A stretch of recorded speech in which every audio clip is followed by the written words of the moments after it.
John Higgins, how you doing, bud? Good. How's it going with you, Joe? Good. Good. Good to see you. Thanks for coming in. You bet. We're going to talk a little bit about real estate, right? Let's do it. That first-time home buyer seems to be what the market is right now. A lot of first-time home buyers.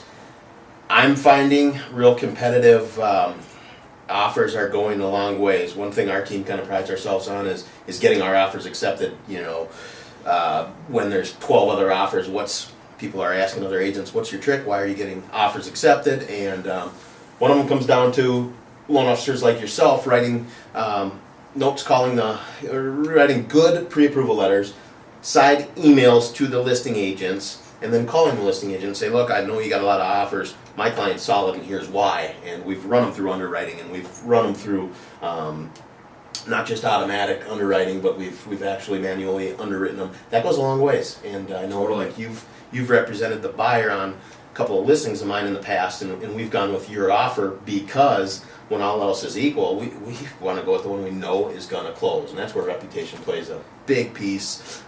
You know, having a team or an agent that has a strong reputation of getting to the closing table and advising their clients, yeah, things are going to pop up during the inspection period, but here's what they are, so you know, so your client doesn't freak out and walk away over something that they should have noticed up front before they wrote their offer. Absolutely. So that's on my side, but on your side, it's the same thing as far as confidence in the buyer.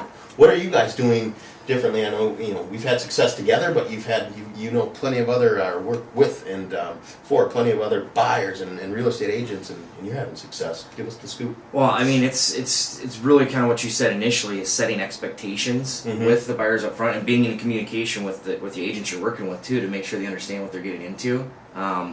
But yeah, I mean, I'd say that typically in a normal market, the loan officer isn't going to really hold as much weight as you do in a market like this. Yeah. I mean, reaching out and having good discussions with listing agents on why these buyers are their best fit for their seller, not only from personality, scenario and things like that with the letters that you guys help them, produce, but also from our end, we have to have some skin in the game as well. So there's financial commitment that we'll put towards, we have closing guarantee letters where we actually there's money coming out of our pocket to both the buyer and the seller if this transaction doesn't meet the terms that we're guaranteeing. Yeah. Which I think only makes sense. I mean, we have to have some skin in the game besides for oops, that didn't work. But also too, I think it's also kind of a scenario where if you are in the market and you are having a lot more of these conversations, you're just going to have a lot more of an ability to create relationships with other realtors who end up being on the other side, which not only helps you, but it helps us too, because at the end of the day, we've actually had scenarios where, the listing agents call back and they said, hey Sean, we just want to let you know, your buyers don't have the highest offer, but we have trust that you and your team can get this done. No pressure. Yeah. You know what I mean? So a combination of those things, but I think really setting the expectations with the listing agent, the buyer's agents you're working with, and especially the buyers understanding what type of bloody street we're going out to right now. So I think a combination of all those things. It's a reputation business. I mean, there's something to be said for knowing the parties on the other end, knowing their reputation, getting to the closing. We're hired to represent our clients, period, in their best interest, always. Yep. And how can we do that if we're not up to date, if we're not always answering our phone, if we're not in communication constantly? That's putting our best foot forward to represent our clients the way they should be represented. And in a competitive market, it shines. It shows itself. The part-timers just don't get their offers accepted. No, they don't. And at the end of the day, too, I think also, the relationships you create by being out there more is a big part of it. But also, too, it's the experience they've had, not only just getting to the table, but the understanding that these customers are put in situations where they're a little bit wowed. We want to wow them with proactive communication. That's where our business is broke. I mean, and it's our responsibility too with the agents we work with, because you got to know, Joe, you know how this goes. You go through all the heavy lifting up front. You're going out there showing the house. You get all through the entire contingency portion of what you guys do, and you guys are kind of gone a little bit, because there's not a whole lot of things for you to kind of be involved with. Well, that's where we constantly want to be there, letting them know, understand what a big part of the agent was to get them to this point, and be proactive. They should really never be reaching out to us, because we have systems set in place where they're getting the information on a consistent basis at the same time. That's not just you, that's the listing agent, that's the buyers, that's the title company. Because at the end of the day, man, I mean, it's one of those, or it's a complete team effort to get these deals through. Especially, what's the other piece that goes in all these? now you have all these people in play. It's so super competitive, and now we shorten the timeline that all these things need to be done as well, right? Yeah, Instead of being, a typical 40, 45 day close, now we're looking at, I just had an offer, a purchase agreement come through yesterday. It was requesting an 18-day close, Yep. and so now you got to do things even better with half the amount of time, so you have to have the system set up in place, or that's just not going to happen, so it's imperative to also let the agents, be okay to push some of their buyers to a specific lender, because it's really a part of them getting the house, right? So all those things together, obviously, going to put you in the best position to get the house you want. The confidence, the knowledge to know that this is how you need to structure your deal in order to look the best, even if your price isn't the highest. What a lot of buyers don't know, and rightfully so. They haven't been in this business all day, every day like we are, and they don't know that there's a lot of pieces to the offer that come into play. They don't know that usually a seller calls for highest and best. All the offers come in, the agent, their listing agent, goes through all the offers with them. They don't then call for highest and best again, or give people second chances, or go from one to the next. Hey, if you up at $2,000, we'll likely work with you, and then go to the next person. If you up at $3,000, we'll likely work with. They don't do that. It's not when people say, I don't want to get into a bidding war. I think the perception for a lot of people is it's different than how it actually plays out here in Minnesota. Mm-hmm. Usually the seller calls for highest and best. And remember, it's the seller, they get advice from the listing agent, from their representative who has a fiduciary to them. They get advice, and they have to ultimately choose, how do we want to play this? Yeah. They can choose to counter one of the 20 offers and say, hey, all the terms on yours are preferable. We love your lender. We love your quick close. We love your $20,000 earnest money. We love your no inspection contingency, but you're $25,000 off. Can you come up 20? That happens, absolutely. So I guess the main thing I want our audience, whoever it is, usually it's somebody that's trying to get information online, like, how do I structure a purchase agreement? How do I get my offer accepted? How do I buy a house? all these things. Well, work with the best agent you possibly can. Work with the best team you can. Work with the best lender you can. Get referrals. Read up. Google their names. Do your diligence. And for us, have an out on your contract. That's really important for me. Yeah. I want you guys to be under contract if you want to be under contract. The law says we have to give you agency. We have to show you agency disclosure, disclose the different types of agency. We have to educate you.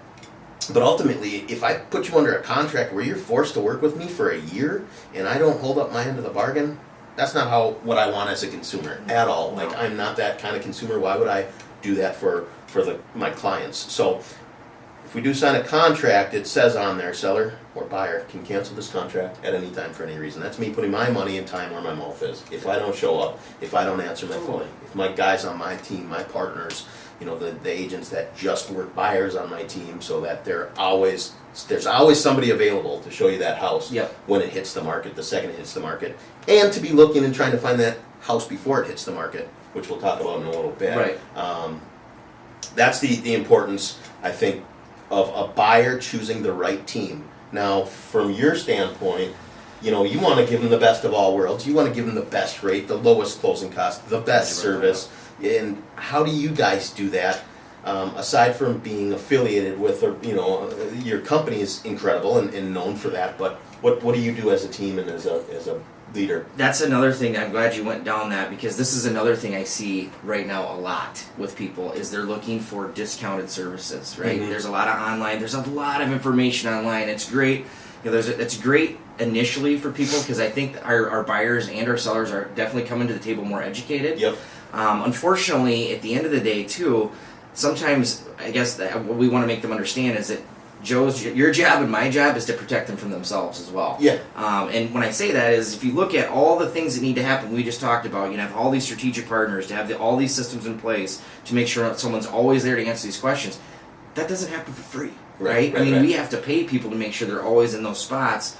But at the end of the day, our main goal is to get you in the house that you want. So I would be very, very cautious of looking at things as how can you get first-class service in all these categories at a discounted price. That doesn't happen with your dentist. Right. It doesn't happen with your steak, your steak restaurants. It doesn't happen anywhere. You're not finding top service at a discounted price. So I tell people, I've seen people go through that learning curve really be painful. Yeah. And it's like, well, I'm working with this guy.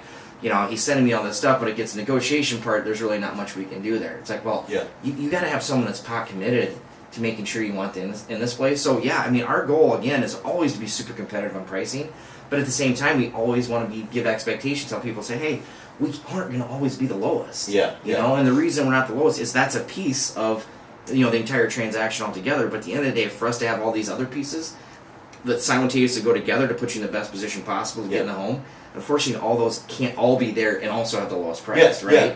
And at the end of the day, I go to them and say, do you want the house? And that's what I'm here to do. Yeah. And I'm not talking crazy difference in pricing. We're still super competitive market, but, compares to an online bank, in a different state, which you want them to communicate with the Minnesota listing agent in regards to, that's just not realistic, and it doesn't happen. So, we want to be super competitive, and we're always trying to figure out where we need to be more competitive in that range. But at the end of the day, we try to give people expectations. We want to say, hey, if we're a good fit for you, these are the things that we do really, really well. Yeah. And we will get you in the house over many, many, many of these other options because of all the combination things we do. At the same time, still try to be as competitive as we can with the price. Yeah.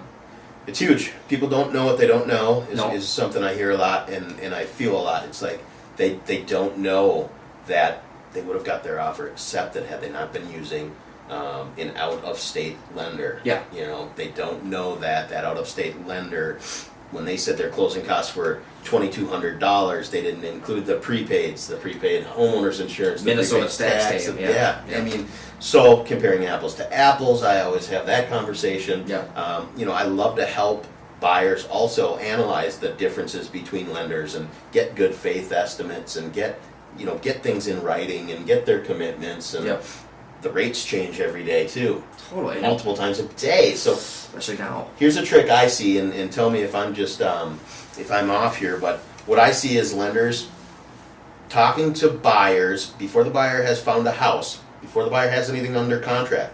The lender that is let's call them predatory is telling the buyer, oh, our rates are 2.5%, our rates are 3.5%, like, we're the cheapest by far. Well, that lender is playing this game of they know they don't have to lock in or they can't lock that buyer in.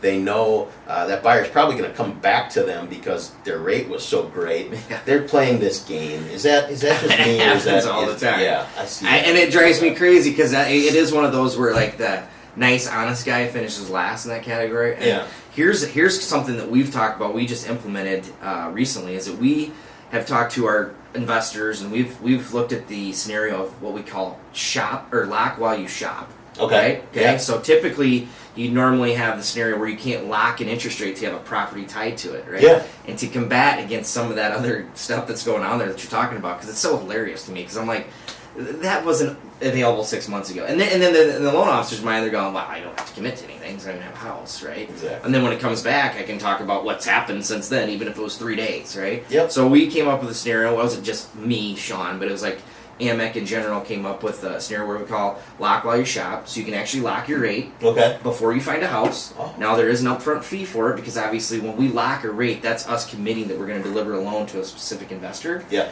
But that kind of cuts out a lot of the static as well, because we go, hey, it's kind of that's something we just started offering, So it's like, hey, if they're telling you they're offering that crazy rate, ask them if you can lock it right now. Now our rate's not that, but we'll lock right now and guarantee that rate. And who knows what it could be? Because we're looking at a paradigm shift in interest rates right now, man. Yeah. We were at 3.875 in November, and now we're almost up to 4.75. I mean, that is a crazy shift. I've been doing this over 15 years, and that's something we haven't seen. Yeah. And that's the affordability piece that goes in there as well. So I mean, totally gets back down to, like the subprime days. It's like. The rate is the rate, it's a portion of it, but what we always guarantee is we want to close on time, close accurately, and be proactive with the communication. And if we quote you something, that's what you get. Now, if there's something on our side that was missed or adjusted, well, we're going to eat that cost. That's what I do too. You know what I mean? If I goof up somewhere, if I forgot to disclose something, if they have a different idea of what is happening, our number one goal, and this is why we are sitting here chatting, is the customer, period. Make them a raving fan. That our business selfishly goes so much further if our clients are raving fans, period. I'll do just about anything to have that client be a raving fan, because that's how I don't ever have to cold call. No. I mean, I don't have to be that annoying. I don't have to be a salesperson. I don't like salespeople myself. Yep. And I don't think most people do. So no. Here's something I heard on the way in here. I don't know if it was the radio or I don't know what it was. It was one of my podcasts probably that I listened to. Is said, if they can't explain it in a way you can understand it, they probably don't know it all that well themselves. Right. And here's where I want to put you on the spot. Your average, and this has taken me years to really hone in on, and there's so many variables, but your average person hears that interest rates are going up. They hear that from their CNBC or the president, or they hear rates are going up. That doesn't always mean mortgage interest rates. They sometimes go hand in hand, and they sometimes don't. And how do you explain that to people? Very easily. So basically what we do is, for one, we take ourselves and we don't say, hey, we're financial analysts, right? Yeah. We know what lane we're in, okay? Now, I have given always people very simple rule of thumb guidelines to follow, and let them know that doesn't follow the course every single time. So, for example, when you're hearing national media, which is always a week behind, so what happens is if interest rates are going up on mortgages, you're finding out a week later. Okay. So by the time they've heard that, it's already happened, right? It's not coming. The other thing is that typically in a normal cyclical market, if the stock market is doing well, investors in general are going to move money over to stocks for higher returns. Okay, that means money is going to be pulled away from the bond market. The 10-year yield in the bond is what affects the long-term mortgage interest rates. Okay, so typically, like we've had recently, the stock market's breaking records. Still had that recent correction, but breaking records. So because of that, the interest rates are going up. Because people are moving their money from the bond market. Safe bond, low return, predictable scenario. Over in the stock market, much higher return, but less predictable, right? So there's not as much money in the bond market, and that's when interest rates for mortgages... The yield will go up. So that means the interest rates are going to start going up. So typically using that same theory, if the economic news and the numbers are supporting that we are struggling, which we have been doing since post-recession, right? And we've had artificially low interest rates because the government was buying more bonds, right, to keep them artificially low. So when the economy is not doing well, perceptually-wise, that's when interest rates obviously dipped and stayed low. Well, now we've had a consistent number of positive news. So because of that, I always tell people, if you're turning on MSNBC in the morning and it's positive, we gotta get crazy stock markets all over the place, don't be surprised the interest rates are going to follow going up. The other way is if we have jobs reports coming out on a Friday, which no one ever knows. They're like, oh, the Feds are going over their minutes right now. It sounds like, less than expected amount of jobs are created or started. If it's negative or doesn't meet expectations of what they think is going to happen, then typically people are going to be more conservative and throw back over to the bond side, which is going to keep the interest rates lower, or the cost of the interest rate. So it's not so much the interest rates that move on a daily basis, it's the cost of that rate that happens first, then the rate moves. So for example, if you were at 4.25 last week, right, that would be what we call a par interest rate. You're not paying additional to get it, and the lender's not giving you credit to take it as well. It's right in the middle, so you just pay your normal scenario. Now, the next day if the market does get hit, that 4.25 is still available, but now I need to pay a little bit more to keep that 4.25. You know what I mean? So once this starts getting way hit hard, now the 4.2 is available, but now it doesn't even make sense to pay that much to get it. That's why we go up to the 4.375. So that's how it gradually does. It's not like it's 4.25 today, 4.375 tomorrow. It's the cost of the rate that moves first. Then once the cost doesn't make sense anymore, then you start off in the higher rate.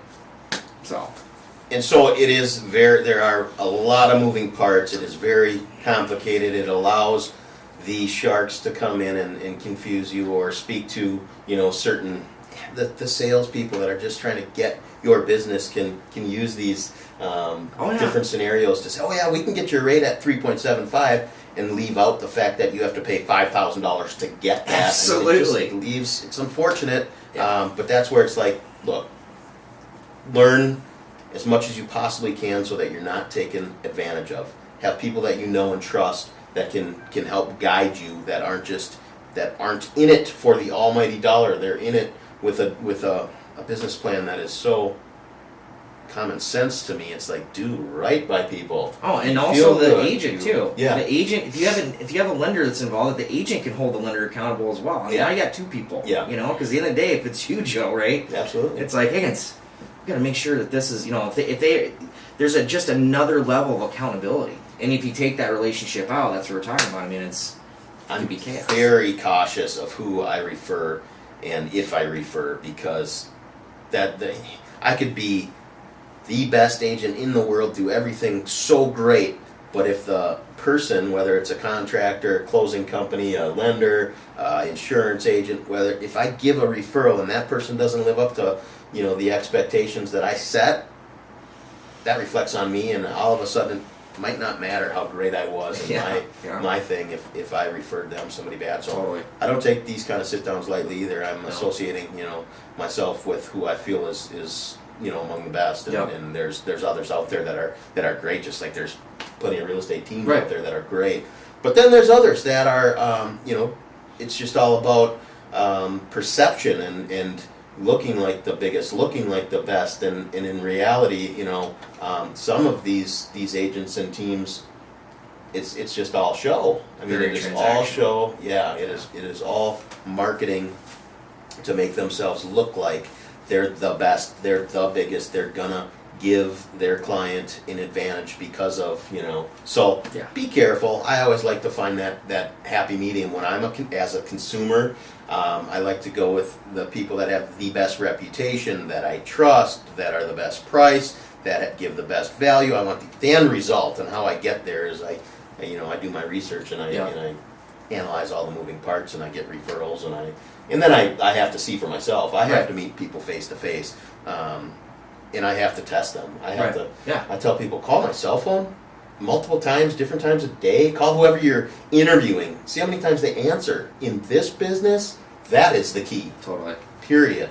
Answer your phone, because things move too fast. Absolutely. So, absolutely. It's a huge part. I mean, that's the thing. I mean, it's the communication side. Like it's it's a non-negotiable. Yeah. You know what I mean? And that's where also too, with the guys you have on your team, and that same thing on our team. I mean, you can't only be so many places at one time, right? So you have to create that bandwidth. That means you have to invest in it. Yeah. And when investing in that, it's finding the right people that also represent Joe and Sean out there as well. Yeah. And that's commitment, man. That's trying to find. I mean, finding team members that fit the philosophy and at the same time, can live up to those expectations that we have for them is tough. It's very tough. It's very tough. Let's swing then, because I'm looking for another buyer's agent that can help me cover and help our team cover the east side. Right now we're gearing up for a very busy 2018, and we've got the northwest, the west, the southwest just covered, period. We've got enough coverage to double our business. The east is where we need some experts. So I'm going to put that out there. If you know of someone that is knows that St. Paul side of the river, we'd love to talk to them. We get a lot of internet traffic, a lot of referrals, and I tell them, look, right now we're searching for the best agent to work that side of the river, and I end up referring to a couple different real estate teams that I know are handling things well. But what happens in this business is things get crazy come April, May, and we're working 70 to 90 hours in April and May, but it still doesn't let us keep up all the time if we don't have the right team in place. So I'm looking for guys on the east side, guys, girls, women, men. I say guys is a bad habit, but we're looking for people that can work nights and weekends, because that's the key in real estate, that can always answer their phone, that aren't looking for the $1 million listings, that aren't, that are willing to treat everybody the same, that match our philosophy. Treat everybody the same, whether they're looking for a $50,000 condo or whether they're looking for a $5 million home on a lake. Treat them the same, which is always have their best interest in mind, period. Never waver from that. Never think about your commission, your end game. That will come You have to be able to support yourself until that comes. In this business, in real estate, if you're trying to make a bunch of money from when you get into it, within 2, 3, 4 months, you're not in the right business. You have to be able to float yourself for 6 months to a year before, you know, a really good income comes in. And that really good income comes by working hard and doing the right thing and being available and having the right team that can hand off leads for you, that has the systems in place that when you get that lead, you can work that lead, you know how to get them the best, set them up with the best. My advice for anybody getting started in the real estate business is to get with a very good team that aligns with your philosophy on business and on life. Totally. And going the other thing is don't compromise character for compensation. You know, I mean, that's something in our business too, the real estate and mortgage side. You know, there's potential to make, you know, some good income, but it can't be at the cost of the customer. Yep. And unfortunately, I think that, you know, I think your business can be a bit more flashy than ours, but you know, it does get lost a lot of times. It's like, you know, if we're taking care of people, the income and the compensation will come. Mm-hmm. You know, it's the relationship. You got to be in love with the relationships, because that's really what makes your business go, as you know, Joe. And then that gets you not being the sales guy, you're a servicer. Yep. You know, and what you can do not only from what your standpoint is, but being able to connect them. I feel it's just such a huge part of what we do is connect them with other people that are awesome in their lane. Yep. You know, because receiving a referral feels awesome.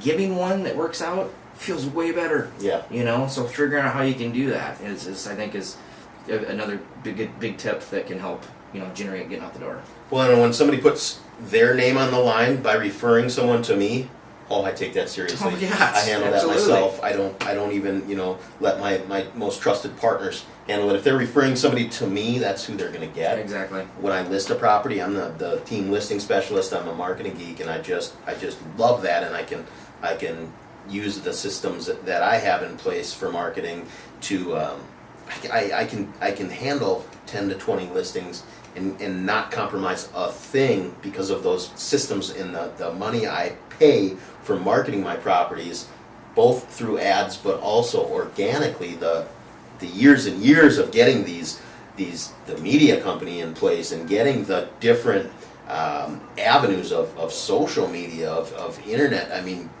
search engine optimization is a whole nother business in itself, and I've been able to darn near master that. Yep. And that's why my listings get so much exposure. But where I was going with that is, if somebody refers somebody to me, I'm so happy they put their neck on the line that there's just no way I'm going to goof that up for them. There's just no way. Yeah. And so